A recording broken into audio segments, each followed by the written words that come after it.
Hello, everyone, and welcome to the Three Principles Global Community.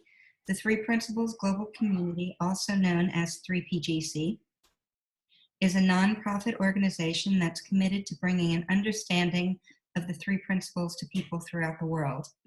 Today, we are with Marina Galan. Marina Galan lives with her family in Querétaro, Mexico, where she has been sharing the principles for the last few years with clients from all walks of life. Marina is committed to bringing a deep understanding of the human experience to Spanish speakers worldwide, but especially to the underprivileged and challenged communities in Latin America. She volunteers her free time teaching in public schools, addiction rehabilitation centers, and communities facing all kinds of hardship. And Marina's topic today is It's Not About Me. I am just going to say that I have recently had some absolutely lovely conversations with Marina, and so I'm so excited to have another one today. So thank you so much for being here with us, and I'm going to turn it over to you. Thank you, Bonnie. It's a pleasure to be here. It's a privilege. It's an honor. And in my mind, when Bonnie asked me a few months ago if I would do a webinar here, it was like a no-brainer. It was like an instant yes. And then I forgot about it for the longest time. And a few weeks ago, when she messaged me and said, okay, what's your topic? I had absolutely no idea. And I got all up in my head and I started having all kinds of insecure thinking about how did I ever think I could do something like this? I'm way in over my head. But as I felt the loudness growing in me, I suddenly just overheard myself say, it's not about you. It's not about me. And that made me remember so many other times in the last few years since I came to the principles, when that insight came, like, it is not about you, and how everything fell in that precise moment. And it's interesting to me how we really believe that everything in life is about us. Not only because it is what we have been taught to believe, but because we have every evidence to convince us of that as well. And the conditioned mind plays such a big role in convincing us that is how it is. And yet every time we fall out of our thinking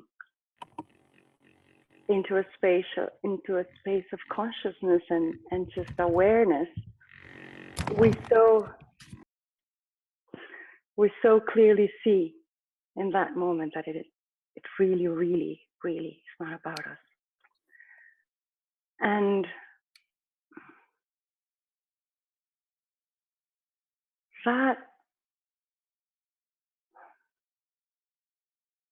seems to me to be an invitation to fall into grace, where everything is already given, where everything is already being taken care of for us, where everything is already a gift. And we are absolutely free to do anything we wish with it. But in that moment, when we stop and we look around and we become present to what is, we necessarily fall away from ourselves. And I think it's a beautiful way to look at it, you know, when you fall away, not only from your thinking, but from yourself, because you detach yourself from every attachment you could have, or from every fear you could have, or from every rejection you could have around what is already present.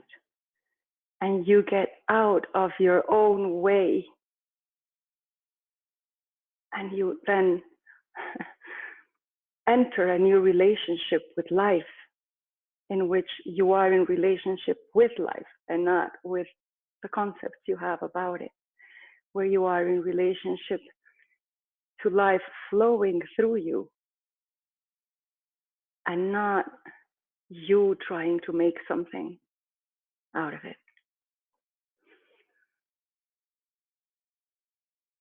I was reflecting early this morning about the variety of topics in which it is not about me has been the savior, has been the coup de grâce, the hit of grace right between the eyes.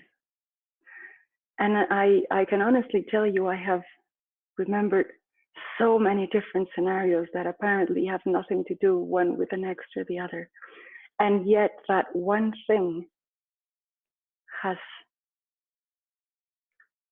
inevitably separated me from them all. It has not allowed for any of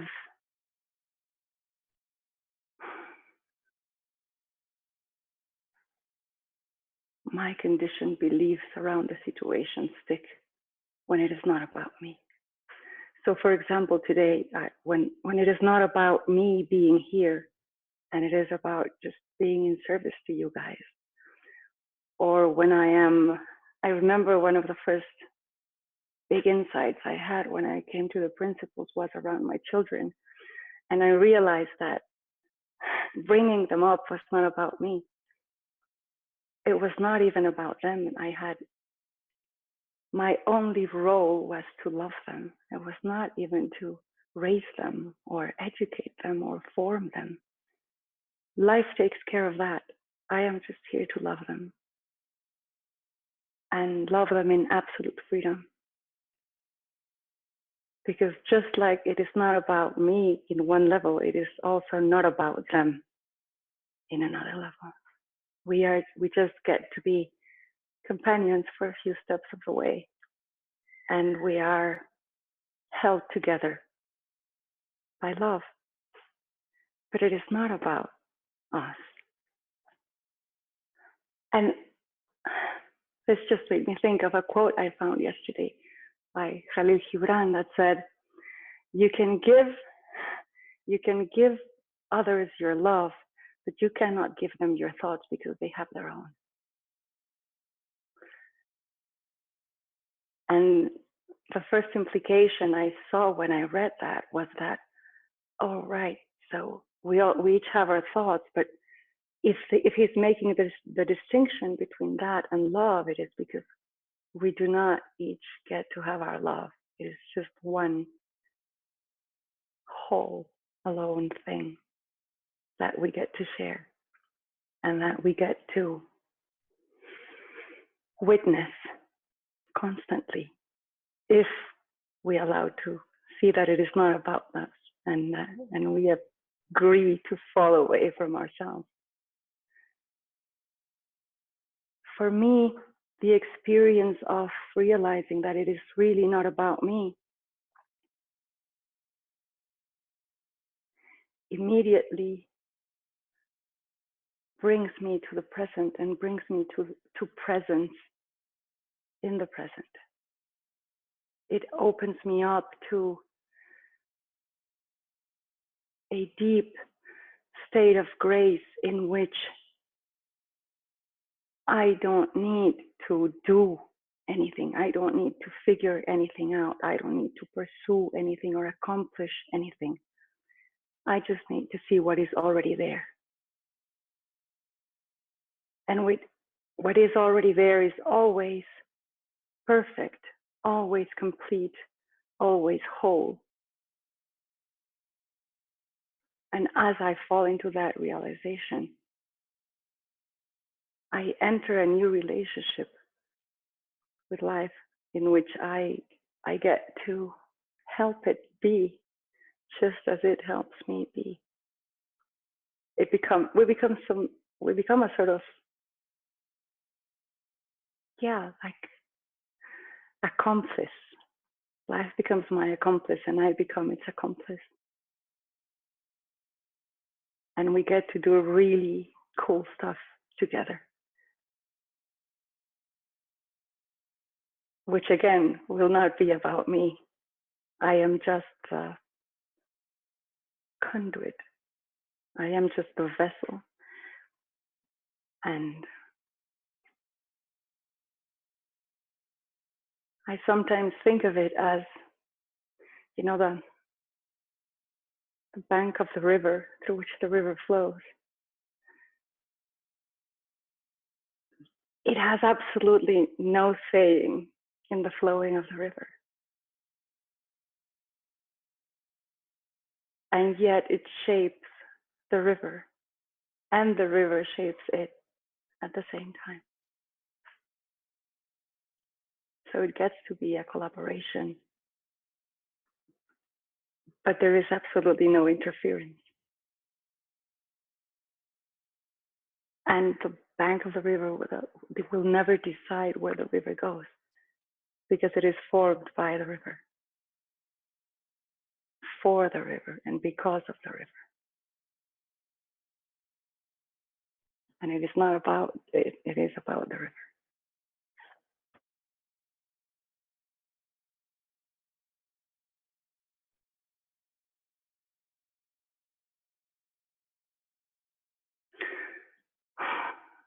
And you know, in times of tribulation and despair, when we get to remember in those times that it really is not about us, it frees us up from that as well, and allows us to see it in a completely new way, in which there is just freedom and opportunity. And I am very aware that this is all sounding very abstract, because you can really not talk about it except like this, or get it into a very specific situation. But because it is not about me, it is about what is happening now through me and through you, and is getting to be present here, and it is inviting us into its presence here. I would really like to hand it over to you and see how it really is not about me, and it is not about us. That has been my journey so far with it. But I keep, every time I remember it, is a remembering, and is at the same time, it's a confirmation. It's like, oh yeah, that's right. And it just opens everything up. You know, and then I leave the games in life, and I become part of the game of life, which are very different. In the games in life, we get to make up, and we get to invent stuff like success and failure, and I don't know, beauty and popularity and disgrace and etc. But when we fall out of that and we see that it is not about us, then we leave that game and we become part of the game of life, which is only ever about consciousness and expansion and possibility. And that is the real invitation. And the one thing that brings me to tears every time I remember that is that whenever I leave the games in life and I become part of the game of life, I align myself with the purpose of something much, much bigger than me. I align myself with the purpose of life. If I am the way in which the universe meets itself,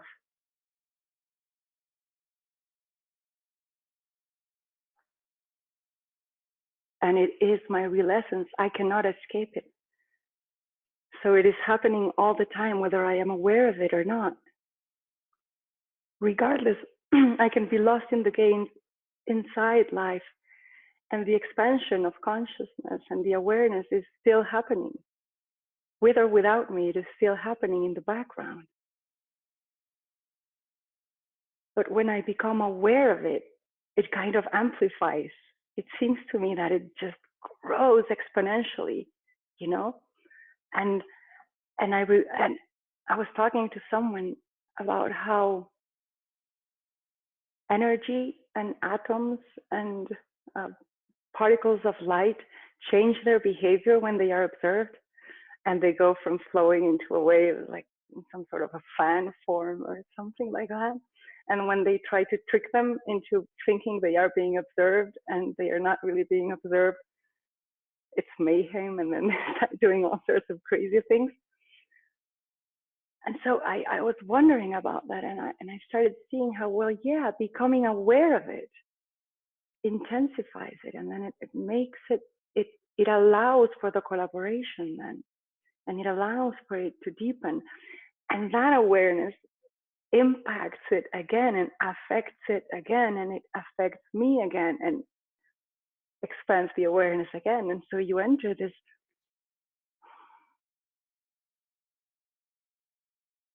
spiral of just ever growing grace and beauty and opportunity and consciousness with everything that is. And as soon as we inevitably, again, get lost in the, oh yeah, but it's about me thing. You know, for me, it's been really evident lately how we are a process of consciousness that includes a process of judgment. And it seems to me that that's pretty much everything thought does. It just judges, you know, it polarizes stuff and it turns it into opposites. You know, like good and bad and light and darkness and heavy and light, and there is no truth in that separation. There is no truth in that polarization. Truth is beyond that. This territory where judgment is taking place, where polarization is taking place, this is the territory of me, where there is a right and a wrong. But beyond that territory, which is the territory of truth, where I do not exist, because then there is no separation and I cannot exist as separate there. That is the invitation. That is the remembering. That is the space of home. And to me,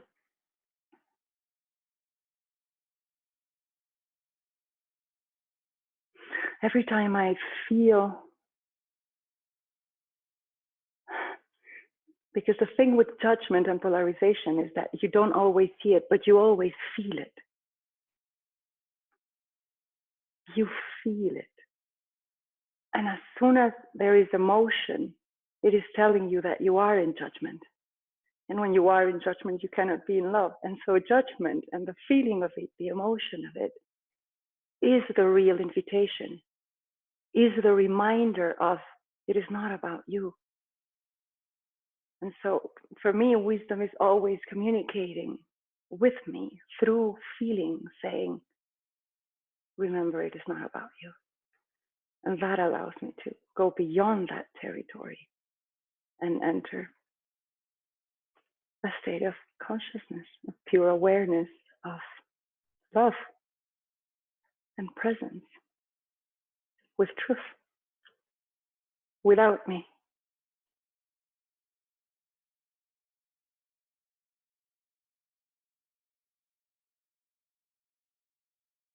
So yeah, over to you. Are there any questions? Are there any comments? Maybe it is about you now. If you have a question or a comment, you can unmute yourself. There's a little microphone in the lower left-hand corner of the screen.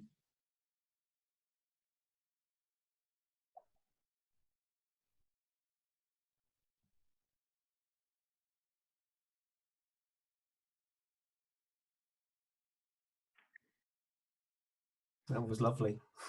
Thank you. I guess what's interesting to me is that what I've seen is that when it's about me, whatever I'm attempting in the moment, whenever it's about me, it usually comes with some kind of judgment, as you say. When it's about me, it's about the self that I think is separate. And when I really believe that I am a separate self, then I want to protect it. You know, I think it needs protection. I think it needs improving. I think it needs helping. It needs not to be embarrassed. It needs not to be shamed.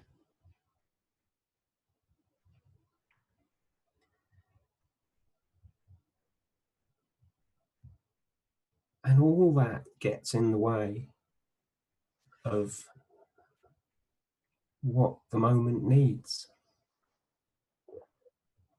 All that gets in the way of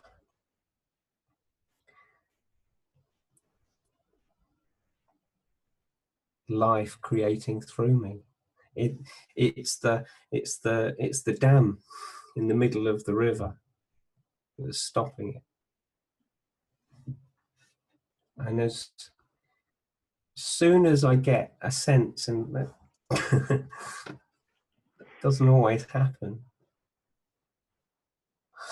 that it's about me, and I can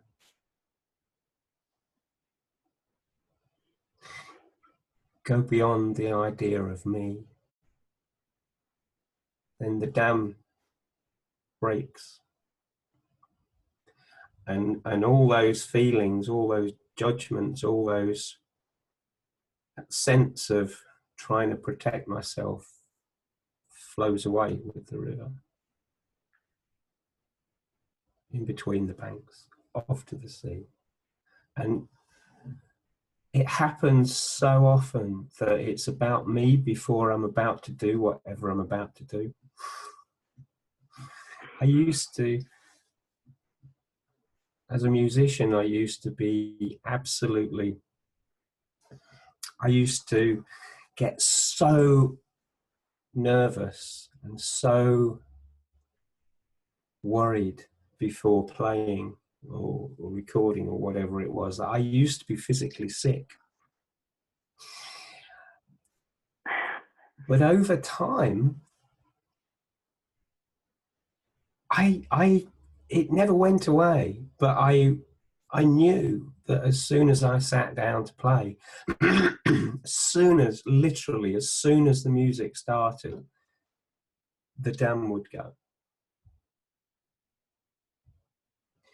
That was a knowing in me for years, but I didn't realize what it was.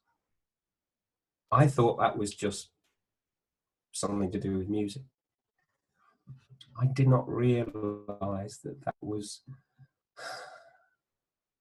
every single life situation and every single moment. That was possible, to open myself up to being so in the moment. I just let it carry me.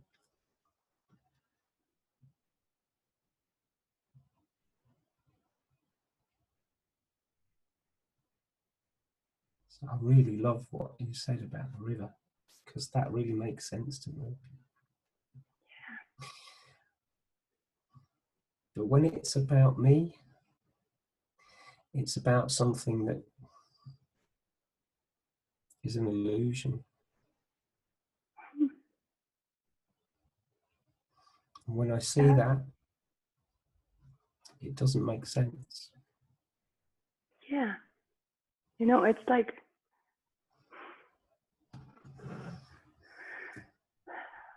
the invitation to look at the difference between what is without me and whatever I make up.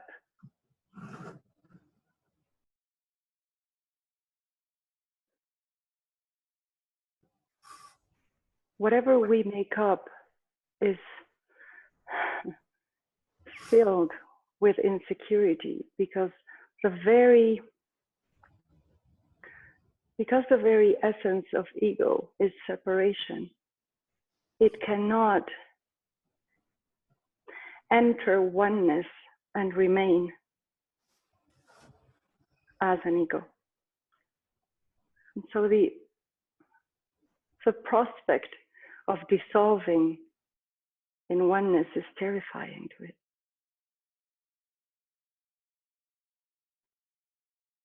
But that's just because it doesn't know that oneness necessarily includes it. It necessarily integrates it because it is oneness. And we are in the world of paradoxes again, because how can oneness include separation? But that's how it is. And it's like the loop that gets you out and brings you in again, which is exactly what happens to us. You know, like we go into that small self that is terrified and that needs to prove and create and accomplish and attain. And then we fall out of it again, inevitably. And it is not something we do, it is something that happens because that's how it is. We get lost in what isn't, and then grace comes and shows us that it is included also. And then we find another new way of making up something that says, oh, wait, no, I am not part of it. And then grace comes again and says, no, guess what? You are included also. You know, and it's just endless salvation, endless inclusion, endless integration. And that is love in action, you see? That is love in action, just allowing you to create whatever you can come up with, and then showing you that it is included in it as well. And setting you free to create another illusion again. And saving you from that one and including it as well, and setting you free again. And God, it's humbling and overwhelming at the same time. You know, I remember reading somewhere that we are always either in love or in a call to love. And that's it. That's just it. When we go into our thinking and our judgment and we make it about us, we are in a call to love. And then the call itself brings love, and it is brought forward and dissolves the illusion. Right? And what you're saying about as soon as the music started, all that would fall away. To me, that is just proof that whatever is real, and I am not making up, is the present moment, is what is now. And so as soon as you enter now, you fall away from that. You cannot think about your present, you see? It is not thinkable. You can perceive the present and you can flow in the present, but you cannot think about it. It's like the material of thought, the thing it can create with is the past. Even when it is projecting it into the future or the possible futures, it's just the past. But as soon as you fall out of that into the present, well, you stop feeling that made up. You know, and I really like how language helps us, because you see how, when you say, I have made up my mind, you know, I have made a decision between the two opposites.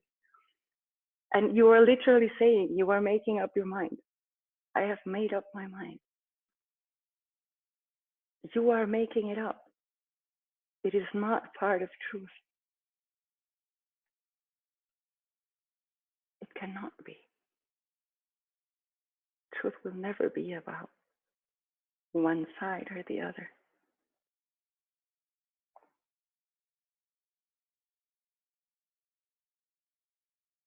So yeah, you come into the present moment and everything else falls away.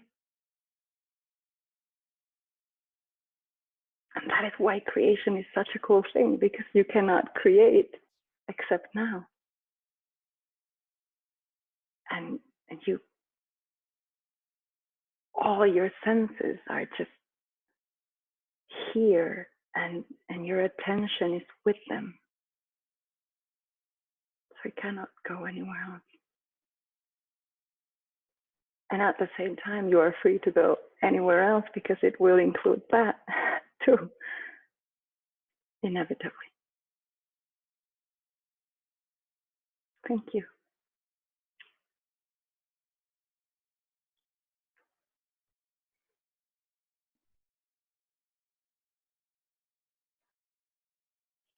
Come on, guys, it is not about you.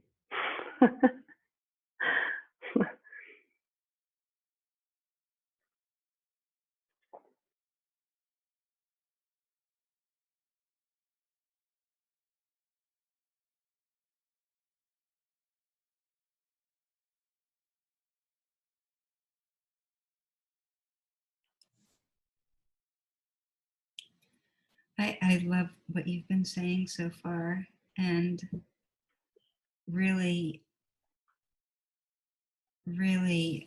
love the metaphor of the river. It's very helpful to see that. I don't know if you're going to remember this, but in a previous conversation that we had, you were saying how you saw everything that happens is like a love letter from life to you. Do you remember that conversation? Yeah. I don't know if you want to share that. Oh, that was so beautiful. Sure. Yeah, so that was, I don't know, maybe 3 years ago or 4 years ago. And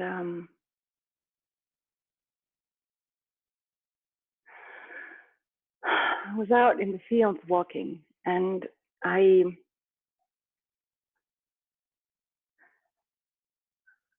was reflecting on this. Well, now is everything that is, and I was remembering how in quantum physics they say that reality is not a continuum, like it exists and then there's like a pause and then it exists again. It's like, you know, like the frames in a movie, and it's just our perception that makes it look like a continuum, but there's just the moment and not, and the moment and not. And so I was remembering a question that my son asked me about, so when does evolution take place, you know, once every how long? How long do we have to wait for it to happen again? And it was like, no, well, it's happening now. And I was trying to fill my head or empty my head so all this could enter it. And I suddenly saw that for everything to come into life again at every moment, the amount of energy that would require was tremendous, and I could not conceive it. It was so huge, I could not conceive it. And I saw that the only energy capable of doing that would be love.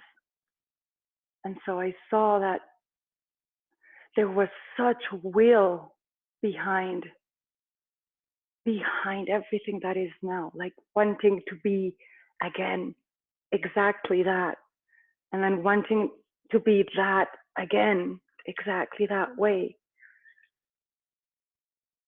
And so I remember I started looking around, and I could see the trees and the leaves and the animals, and and I could see how all this energy was just wanting to be again here, there, in that moment for me. And so, yes, every single thing in the universe in that moment became an evidence of love. And because I was there to witnesses of the process of consciousness, it was for me. So it was like a love letter from the universe, just to let me know that it was there again and again and again. And it was so overwhelming, and I cried for like 3 or 4 days, and everything I saw, you know, the curtains, the light bulbs, the lamp, everything I saw was just love, and it was just an overdose of love all over.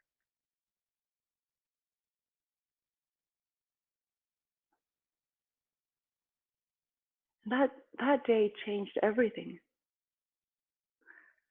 That day changed everything, because it has never gone back to anything else. It just continues to be love. And I forget, and then I remember, and every time I remember, it's like a holiday. It's like a party day. It's a cause for celebration.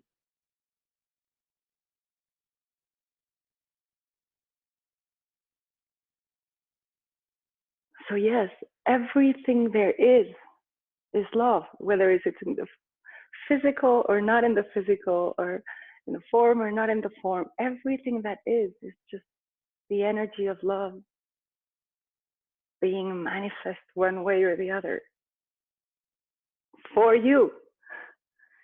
Even though it is not about you, it is for you to see, for you to become aware of it. And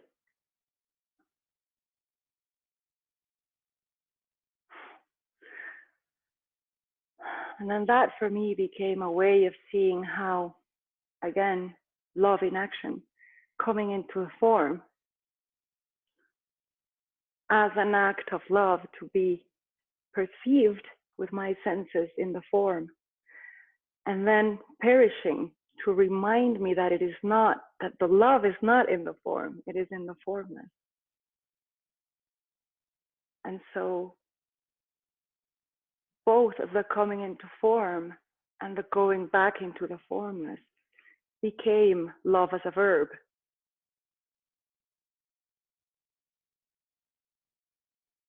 And both for me, like, so I could experience it in the form, and so that I could remind it that it was really in the formless, the source, the origin. And I've had a few conversations with people, you know, around loss, and how loss, when you can see it like that, you know, it's love in action, reminding you that it is not in the form, reminding you to go back to the formless, to go back to the source and feed from it there. Again, it takes it away from you, and it allows for you to enter like a completely new level of agreement with life and with what is, with circumstance, with what is not only outside, but with what is also inside.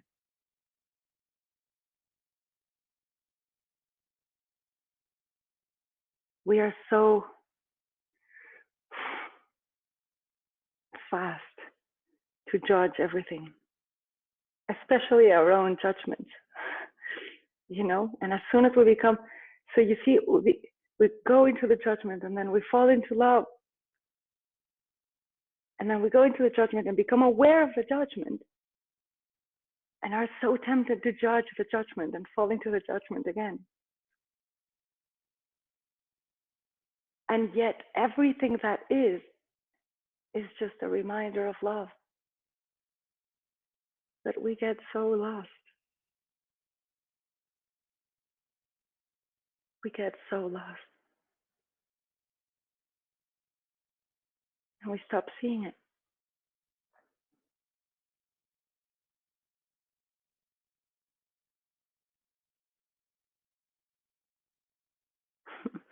Sometimes I joke with my kids and I tell them creation happened the other way around. You know, he created us first and then created everything else just to remind us, remind us of our true nature, remind us of what we really are, remind us of where to look, remind us that there is the beauty of the experience itself, but there is also the beauty of the loss of the experience in the form and the going back to rest in the formless. Because form gets tiring. It really does. You know, it weighs. The concept we make up about ourselves end up weighing us down, like Steph was saying, you know, and when they fall away, we feel the expansion, we feel the and it's the same thing in a different level, you know, the death of the form. It's exactly the same thing. You know, and I remember a quote by Facundo Cabral that says, life does not take away anything from you, it just frees you of things.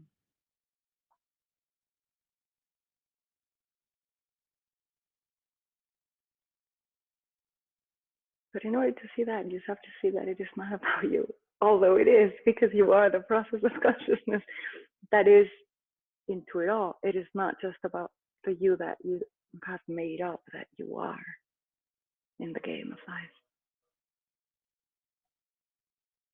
Was that it? Funny? Yes, and such a beautiful experience.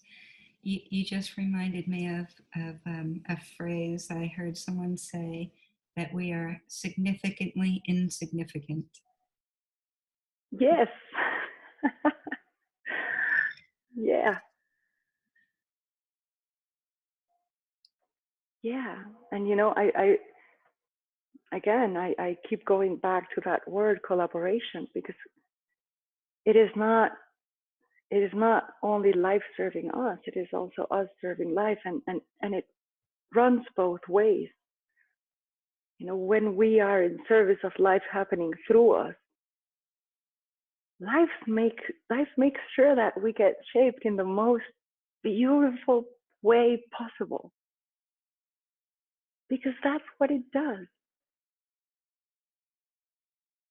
Because if everything is energy of love, and you know how energy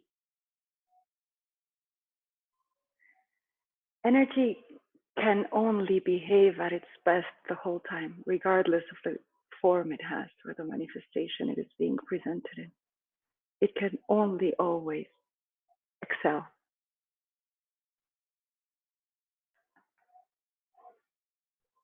So collaborating with that, you can't go wrong, can you? You can't go wrong. You open yourself to it, and by that opening, you reach your highest potential, your highest expression, your highest possibility. So your very insignificant humanness is the one thing that infuses that unbelievable energy flowing through you and impacting everything you come in contact with, inevitably.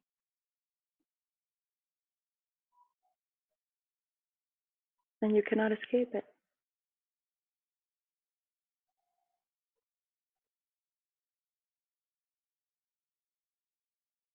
And the less it is about you,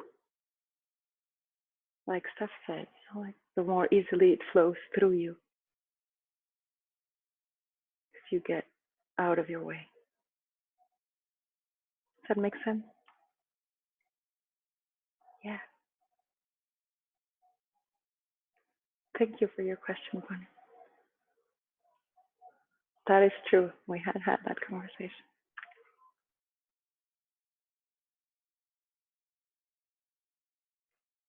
Anyone else has anything to say about all this?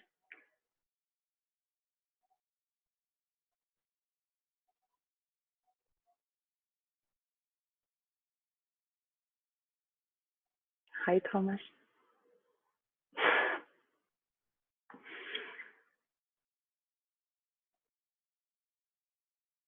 It's amazing. I forgot about myself. So I don't know. It's like sharing this vast space. Just, yeah, beautiful.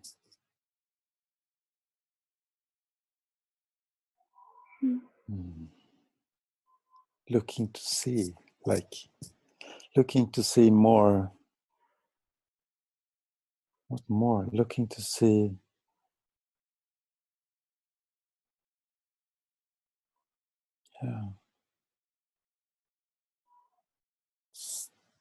like connection. Yeah. Like, You know, Thomas, that day that I suddenly saw that all there is was now. I mean, like really, like really. Now is all there is. That's it. I heard this question in my head, you know, like, well, if now is all there is, then what are you?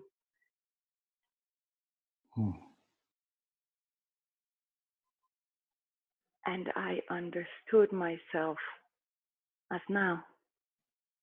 And that had never happened to me before. You know, like,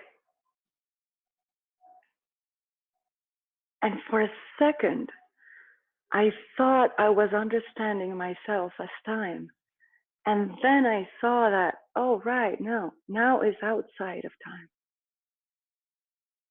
Now is the only thing that does not exist in time.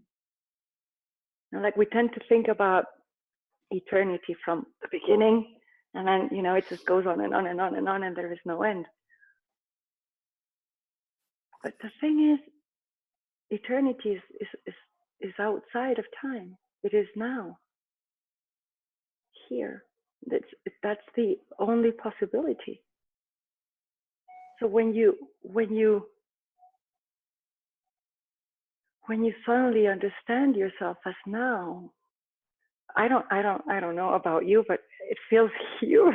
You know, it feels like I just fall away. I just crack open, and life is just bursting. I mean, look at now. You know, like if you could go outside right now and look up and say, okay, now, and imagine all the galaxies that are on top of you right now. Actually, what comes to mind was I thought of myself being in the now when I was cooking earlier today. Then my daughter called me, and like I finished my cooking, and then now was done. And I forgot myself. I didn't see myself doing the cooking. That was the now, but it was then. And like when, get aware of it. Yeah. Sort of like, Yeah, so we tend to lose see yourself. ourselves like I am present in the now, but there is separation in that. Like there is I and there is the now, and now we are together, and now we're not together. But when you suddenly I don't know. I don't know if I don't even know if the right word is identify, because the identity is made up. But you know what I'm talking about. Like you just see everything as one now, and you are it. Like you are it. Mm. Mm. There is nothing else to do.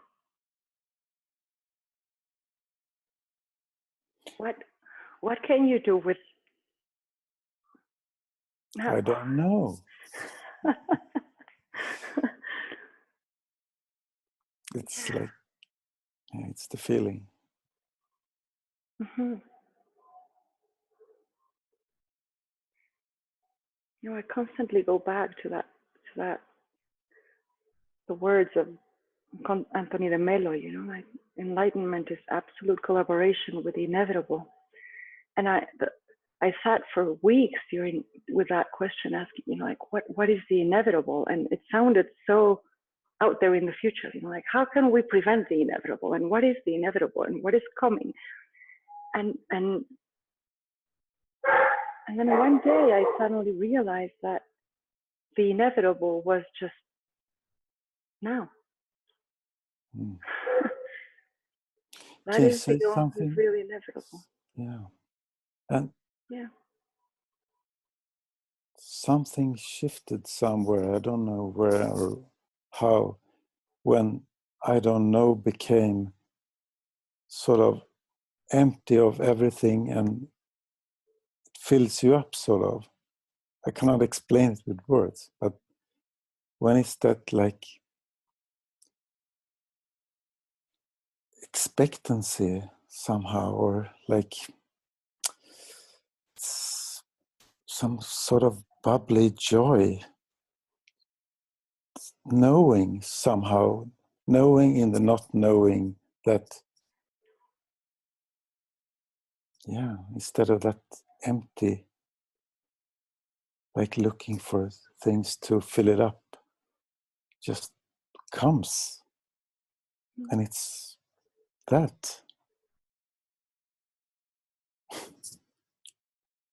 Yeah. I don't know if it makes sense, but No, it does. It makes perfect sense. Like it's just here and it's just that, and it happens. Yes. thank you so much. Thank you, Beautiful. Brahma. It's so good to see you. Same. Verena, I just unmuted you. You just what? Verena Oh, raised her hand. hi, Marina. Hi, Marina. That's really lovely to listen to you, and I have to make a confession. For me, it's like I am listening, and I can feel you, and I can understand it, and it's so touching. And then in the next moment, I'm like, I don't understand the word. I don't know. It's like, what are you talking about? And I try to understand again, and then after a while, when I'm lucky, then I'm back in this understanding, and it feels like a really lovely, warm, comfy blanket somehow. And then in the next moment, I'm out again, and I'm like, what are you talking about? Right. Do you know what? Yeah. Oh, yes. That's exactly what we are talking about. Okay. That is exactly what we are talking about. When you think it is about you and you need to understand it, you lose it. It slips out of your hands. Mm. Mm. Yeah. Yeah, absolutely. That's true. And when you just surrender to it, it comes to you in a different way. Mm. Yeah. And when I try to make myself surrender, it doesn't work somehow, unfortunately. No. Mm. No, and I like that word, Marina, surrender. Mm. You know, when I hear the word surrender, I always think of offering. You know, like when I surrender is I offer myself. I offer myself to what is. Mm. Yeah, that's beautiful. Mm.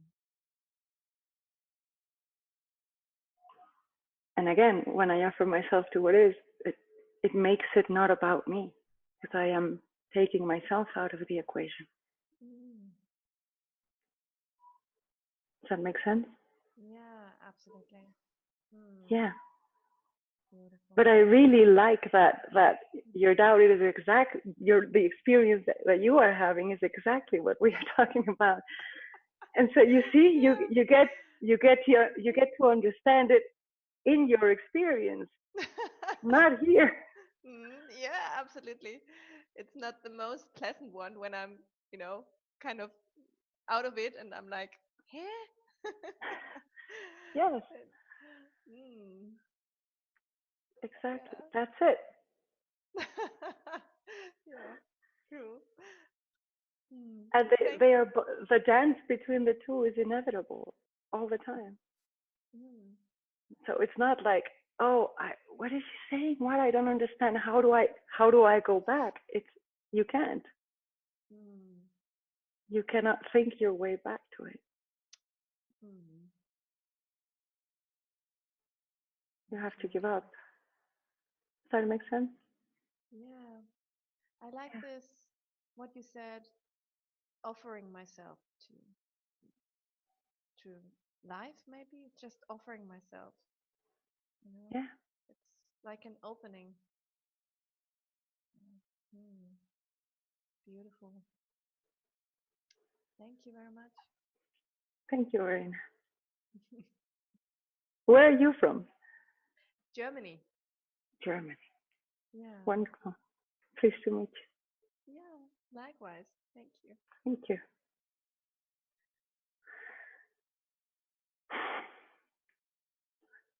Okay. Well, Bonnie. Anyone else have a comment? Can you hear me? Yes. Okay.